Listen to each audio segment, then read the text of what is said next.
میں شامل ہو رہا ہے۔ تارکآباد، شاہین کالونی، لب colony, Zahoor colony, Kacha Phatak factory area, old civil line سے ایک عظیم الشان جلوس جو ہمارے مرکزی جلوس میں شامل ہو رہا ہے۔ میں گزارش کروں گا یہ باقی گاڑیوں کے سپیکر بند رکھے جائیں گے اور کوشش کر کے ہمارے اس گاڑی کے پیچھے آپ کا جلوس چلے۔ تو جتنے احباب یہ ذرا کھڑے ہیں یہ سامنے آ جائیں۔ یہاں ہر سال کی طرح چند لمحات کے لیے ہم رکیں گے۔ نحمدہ ونصلی ونسلم علی رسولہ الکریم، اما بعد، اعوذ باللہ من الشیطان الرجیم، بسم اللہ الرحمن الرحیم، وما ارسلناک الا رحمتا للعالمین، صدق اللہ العظیم، ان اللہ وملائکتہ یصلون علی النبی، یا ایہا الذین آمنوا صلوا علیہ وسلموا تسلیما۔ ذرا درود شریف پڑھیے بابا سے بلند، الصلاۃ والسلام علیکہ یا رسول اللہ، الصلاۃ والسلام علیکہ یا نبی اللہ، وعلی آلکہ واصحابکہ یا نور اللہ۔ ذرا میری طرف سب توجہ کر لیں تھوڑی سی۔ جناب محترم بابا جی محمد حنیف قادری صاحب، آپ بھی ہمارے جلوس میں شامل ہوئے، امیر دعوت ذکر، اہلاً وسہلاً مرحبا۔ حاجی خواجہ عزیز الرحمان صاحب، ان کے صاحبزادگان، آپ کا بھی بہت شکریہ۔ اور آج ہمیں بہت زیادہ کمی محسوس ہو رہی ہے خواجہ صاحب شیخ نعیم صاحب کی، اللہ تعالیٰ ان کی قبر کو منور فرمائے، جو ہر سال ہمارا یہاں استقبال کیا کرتے تھے، آج ہمارے درمیان نہیں۔ اللہ تعالیٰ نے ان کو مکہ شریف رمضان شریف کے بابرکت مہینے میں بلا کر وہیں جنت المالا کے اندر ان کو قبر عطا فرما دی۔ شیخ نعیم صاحب ہمارا یہاں استقبال کرتے تھے اور محفل میلاد مصطفیٰ کا بھی اہتمام کرتے تھے۔ آج وہ جنت المالا کے اندر ام المومنین جناب خدیجہ الکبریٰ کے پہلو میں دفن ہے۔ تو کتنی سعادت عطا ہوئی، مرنا تو ایک دن سب نے ہے، تو یہ مقام بندہ زبردستی حاصل نہیں کر سکتا، یہ اللہ کے کرم سے یہ سعادتیں عطا ہوتی ہیں۔ اللہ تعالیٰ ان کے درجات بلند فرمائے۔ تو حضرین کرام، ہم اہل سنت و جماعت ہر سال، بھئی آگے رستہ نہیں ہے، آپ ہار نہ بجائیں، تھوڑی دیر کے لیے آپ رکیں یہاں پر، یہاں بالکل راستہ بند ہے۔ میں سیکیورٹی والوں سے عرض کروں گا کہ یہاں ذرا اس معاملے کو کنٹرول کریں، یہ بینر تھوڑا سا نیچے کر لیں تاکہ لوگوں کو نظر آئے۔ شکریہ، بہت شکریہ۔ ویڈیو بن رہی، لوگا سمجھنا بھئی اپنے گلے چاپ ہی پا رہے۔ ان کی عقیدت تھی جناب محترم حضرت علامہ مولانا نجف خان حمیدی صاحب، جناب صاحبزادہ پیر احمد رضا صاحب، یہ حضرت قبلہ پیر محمد جاوید قادری رحمۃ اللہ علیہ کے صاحبزادے ہیں۔ انہوں نے بھی اپنے والد صاحب کی یاد کو تازہ کرتے ہوئے ہمارے مرکزی جلوس میں شرکت کی۔ میں آپ کا شکریہ ادا کرتا ہوں اور میں گزارش کروں گا کہ یہ دونوں شخصیات مرکزی ہماری اس گاڑی پہ تشریف لائیں، صاحبزادہ احمد رضا صاحب اور نجف خان حمیدی صاحب پیچھے سے مرکزی گاڑی پہ تشریف لائیں۔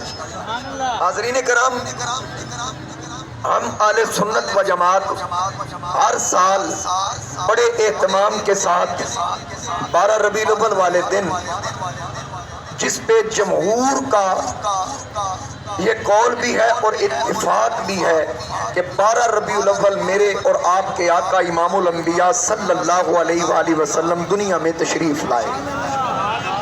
دیوبندی علماء نے بھی لکھا، اہل حدیث علماء نے بھی لکھا کہ میرے آقا کریم علیہ السلام کی ولادت باسعادت 12 ربیع الاول شریف کو ہوئی۔ آج چونکہ سوشل میڈیا کا دور ہے، کچھ احباب موبائل سے میسیجز سوشل میڈیا کے ذریعے فیس بک پر، ٹویٹر اکاؤنٹ پر اور دیگر جو ذرائع ہیں سوشل میڈیا کے، اس کو استعمال کر کے لکھ رہے ہیں کہ یہ جھنڈے، یہ جھنڈیاں، یہ فضول خرچی ہے۔ تو میں صرف اتنا بڑے ادب اور احترام کے ساتھ کہنا چاہوں گا کہ کم از کم جس کے پاس 3 لاکھ کا موبائل ہے اس کو یہ پوسٹ کرتے ہوئے شرم آنی چاہیے، اس کو شرم آنی چاہیے کہ 3 لاکھ کا موبائل تیرے پاس ہے اور تو صرف 500 کی جھنڈی سے پریشان ہو رہا ہے۔ میرے اعلیٰ حضرت نے فرمایا تجھ کو کھائے تپے سکر تیرے دل میں یہ کس سے بخار ہے؟ یار ہم نے کوئی کسی کو کہا ہے؟ ہم نے کسی کو چھیڑا ہے؟ ہم اپنے نبی کی آمد پہ خوشی کر رہے ہیں۔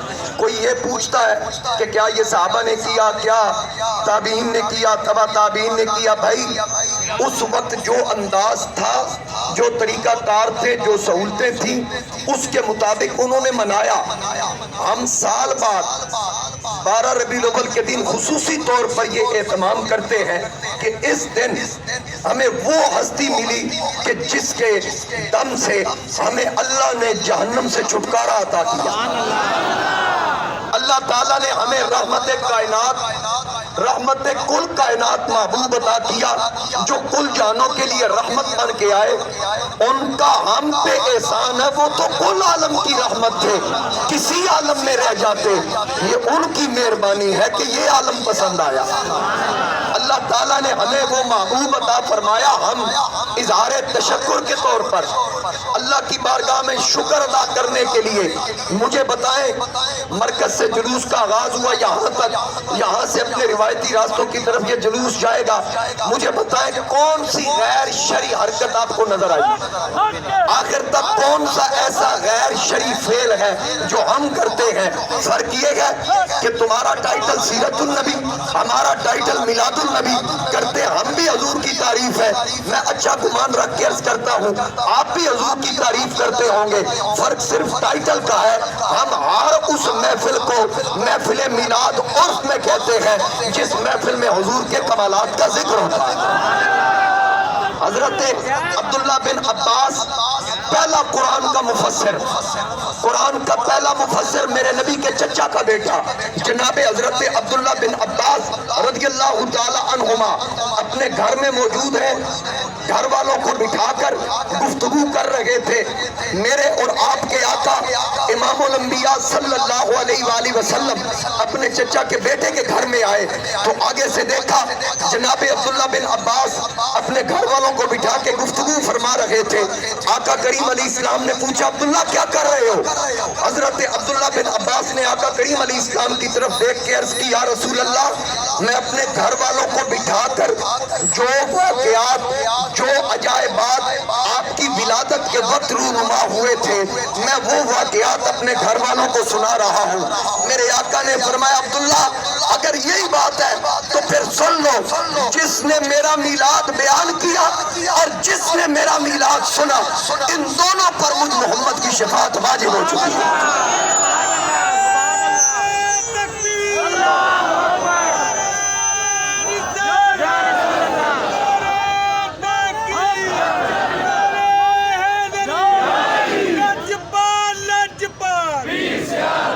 اب جو صرف گھر والوں کو اکٹھا کر کے میرے نبی کی محفل سجائے، اپنے گھر کی چار دیواری میں میلاد کی بات کرے، مدینے کا تاجدار اس کو شفاعت کی خوشخبری سناتا ہے، تو جو آج چوک میں کھڑا ہو کے میرے نبی کے میلاد پہ گفتگو کرے اور پورا علاقہ اکٹھا کر کے سنائے، زہرا کے بابا جان اس پہ کتنے نظر کرم فرمائے۔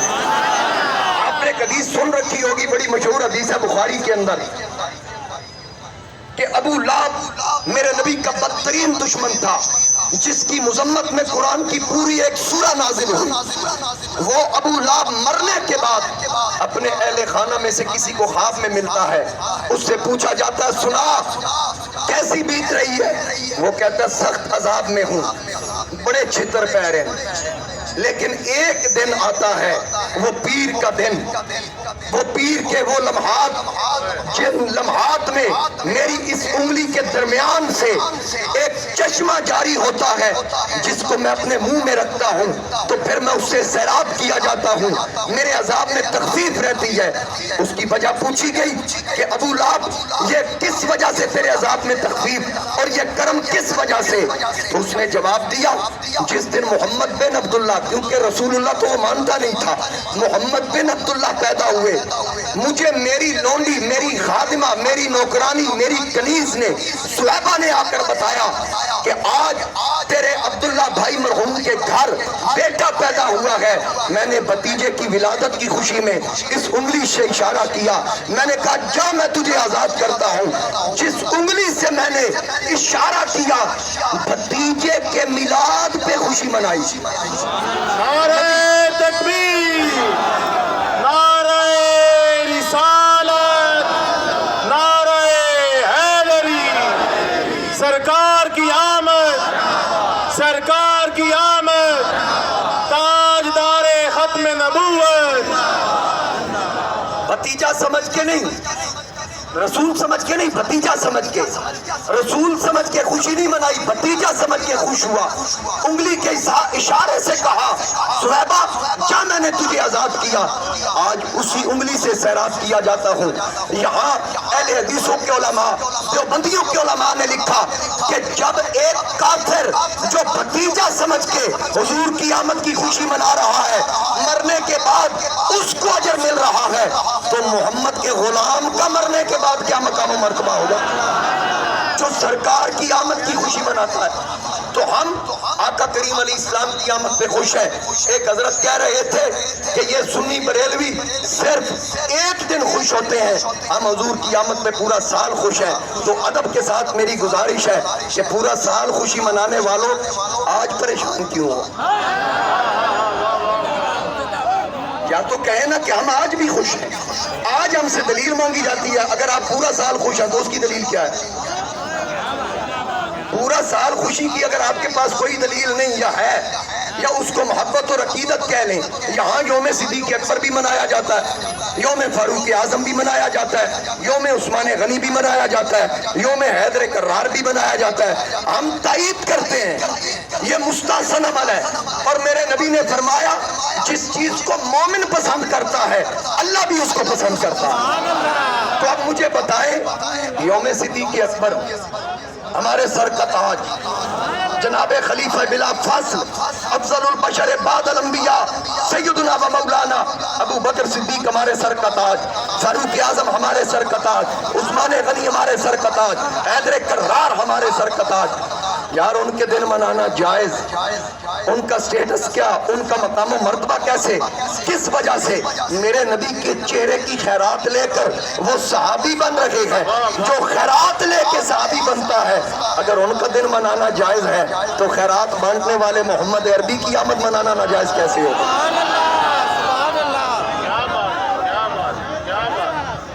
آقا کریم علیہ السلام کی آمد جن کی وجہ سے ہماری سانسوں کی ڈوری بھی چل رہی ہے، ہل رہی ہے، تو ان کی وجہ سے. میرے اعلیٰ حضرت سیدی و مرشدی امام اہل سنت امام احمد رضا خان رحمۃ اللہ علیہ، آپ نے فرمایا وہ جو نہ تھے تو کچھ نہ تھا، وہ جو نہ ہو تو کچھ نہ ہو، جان ہے وہ جہان کی، جان ہے تو جہان ہے. مجھے بار بار عبدالرزاق ڈھیلو صاحب کہہ رہے ہیں شعر سنا، اقبال کا شعر. اقبال کہتا ہے ہونا یہ پھول تو بلبل کا ترنم بھی نہ ہو. سوری سبحان اللہ. ہونا یہ پھول تو بلبل کا ترنم بھی نہ ہو، چمن دہر میں کلیوں کا تبسم بھی نہ ہو. یہ نہ ساقی ہو تو پھر میں بھی نہ ہو، ہم بھی نہ ہو، بزم توحید بھی دنیا میں نہ ہو، تم بھی نہ ہو. خیمہ افلاک کا استادہ اسی نام سے ہے، نبض ہستی تپش آمادہ اسی نام سے ہے. نعرہ تکبیر، نعرہ رسالت، نعرہ حیدری. واہ واہ واہ. نجف خان حمیدی صاحب مجھے پرانی یاد تازہ کرنے کو کہہ رہے ہیں. ہر زبان پہ یہ میں نے جاری کیا ہوا ہے کہ میرے آقا کریم ختم نبوت کے تاجدار امام الانبیاء صلی اللہ علیہ وآلہ وسلم، نبیوں کے نبی، رسولوں کے رسول، مقصود کل کائنات، وجہ تخلیق کائنات، اللہ نے سارے رسول شانوں والے، اللہ کے سارے نبی عظمتوں والے، لیکن جو مرتبہ میرے آقا کا قرآن کہہ رہا ہے تلک الرسل فضلنا بعضهم على بعض منهم من کلم اللہ ورفع بعضهم درجات، شہر یارا حسینہ دی شاہی تیرے صدقے دو عالم سنگھارے گئے، سارے کہیے ذرا، تیرے صدقے دو عالم۔ یہی تو اقبال کہہ رہا ہو نا یہ پھول تو بلبل کا ترنم بھی نہ ہو، چمن دار میں کلیوں کا تبسم بھی نہ ہو۔ پنجابی میں شاعر کہہ رہا ہے تیرے صدقے دو عالم سنگھارے گئے، تیری ہک جو نظر اٹھ گئی سونیا، اگلے پچھلے زمانے سوارے گئے، تیرے آمن تو پہلا جو آئے نبی، شان منیا انادی ورائے الورا، تیرے قدماں دے جوڑے دی عظمتیوں کو عرش اعظم ویوارے نیارے گئے، عرش اعظم ویوارے نیارے گئے۔ ختم نبوت کا تاجدار جس کا پرچم قیامت کے دن بھی لہرائے گا، اور یاد رکھیے قرآن اس بات پہ شاہد ہے، اذ ارسلنا الیہ مثنین فکذبوہما فعززنا بثالث، اللہ فرماتا ہے میں نے ایک وقت میں ایک علاقے میں تین رسول بھیجے، تین رسول ایک علاقے میں، اگر ایک وقت میں ایک سے زیادہ 2 3 4 نبی اور رسول آئے، اگر تاریخ کو پڑھ کے دیکھو تو ان کی قومیں الگ الگ تھیں، ان کے علاقے الگ الگ تھے۔ موسیٰ علیہ السلام، شعیب علیہ السلام کا ایک ہی زمانہ تھا، لیکن موسیٰ بنی اسرائیل کے رسول بن کے آئے، شعیب قوم مدین کے رسول بن کے آئے، عیسیٰ علیہ السلام بنی اسرائیل کے رسول بن کے آئے، ہود علیہ السلام عاد کے رسول بن کے آئے، صالح علیہ السلام قوم سمود کے رسول بن کے آئے، اور میرا نبی کسی علاقے واسطے نہیں آیا، میرا نبی کسی قوم قبیلے کے لیے نہیں آیا، جہاں تک خدا کی خدائی ہے وہاں تک مصطفیٰ کی مصطفیٰ ہے۔ نعرہ تکبیر، نعرہ رسالت، نعرہ حیدری۔ میرے مصطفیٰ کریم علیہ السلام کسی ایک قوم کے لیے نہیں، اگر موسیٰ علیہ السلام چند دنوں کے لیے طور پہ جائیں تو اپنی قوم میں ایک رسول کو چھوڑ کے جائیں، تو جب واپس آئیں تو قوم جناب موسیٰ کی تبلیغ کو بھول جائے، قوم بچڑے کی پوجا کرنا شروع کر دے۔ اور بچڑا کیسا؟ ذرا توجہ رکھیے گا، بچڑا